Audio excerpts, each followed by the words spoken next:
tell you how this is going to play out. Palestine sits deep in my heart. It sits deep in the heart and it affects millions of people around the world.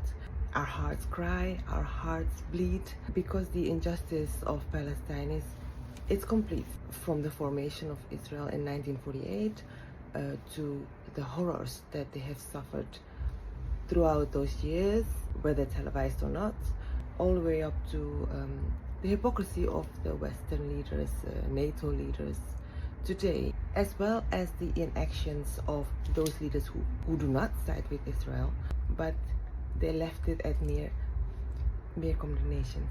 The tragic and horrific events in Palestine are reflected by the undiminished pain in the hearts of us normal people all around the world. I have had sleepless nights. I have been restless in these past 3 weeks and my mood has been compromised. I work, I am a wife, I am a mother of 3 young children, and life goes on for us.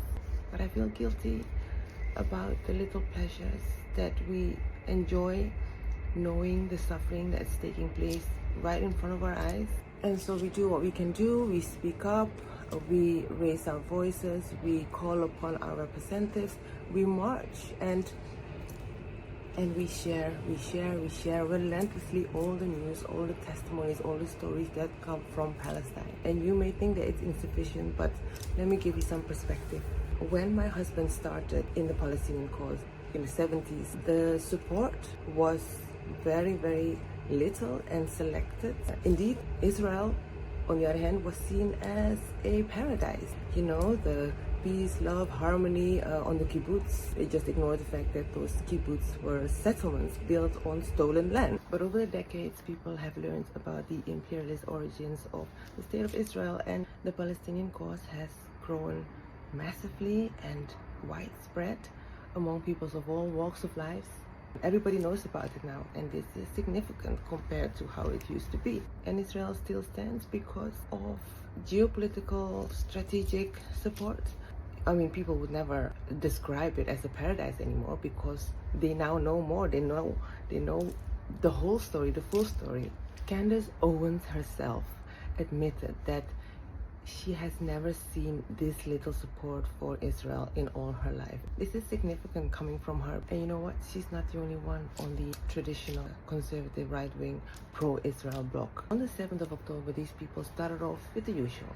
Self-defense, Hamas, and you know, the usual. But as the flood of ground reports and you and me, netizens of the world, kept sharing non-stop, undisputable videos, they too had to face it, the truth. They didn't change their stance. They are and they will remain pro-Israel, but you saw the changing of their tone, their narrative, the choice of their words. And I know that because I followed them, because I stood with them. When it came to anti-war, wokeness, and traditional values, I was with them. Their hitherto stance against war contradicted with their stance on Palestine-Israel. Because you can't say, stop sending billions to Ukraine, spend the money at home because we've prioritized our own people, our own country. But then, when Israel-Palestine erupts, then say, yes, we must support Israel by any means necessary.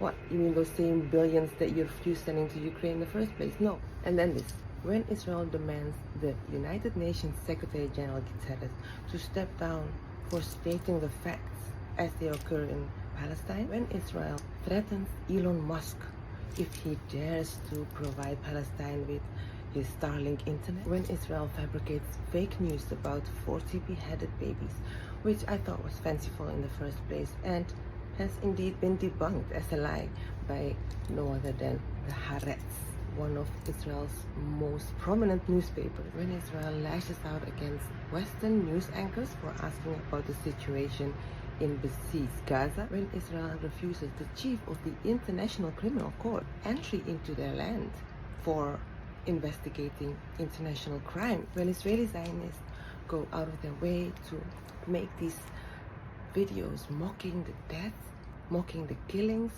mocking the suffering of the Palestinian people, when they do all that, they just show themselves for what they really are. Evil, deranged. They have reached such desperate levels in protecting their entity that they have to go to such lengths I was going to tell you the way forward from this, the future, the only solution available, and that is this: the post-apartheid South African style of one country, one man, one woman, one vote. Because the two-state solution that President Arafat at the time agreed upon in Oslo, it actually never existed. It won't work. It will never work. Just look at the map. How can you divide such small strip on the Mediterranean? How can you divide the Holy Land? You can't. This Holy Land of the Abrahamic religions cannot be divided.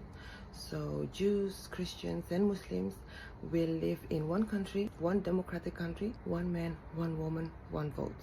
And then you can call it Palestine-Israel or Israel-Palestine, whatever you please. And that's the only way forward. They didn't think it would happen during apartheid South Africa, but it did.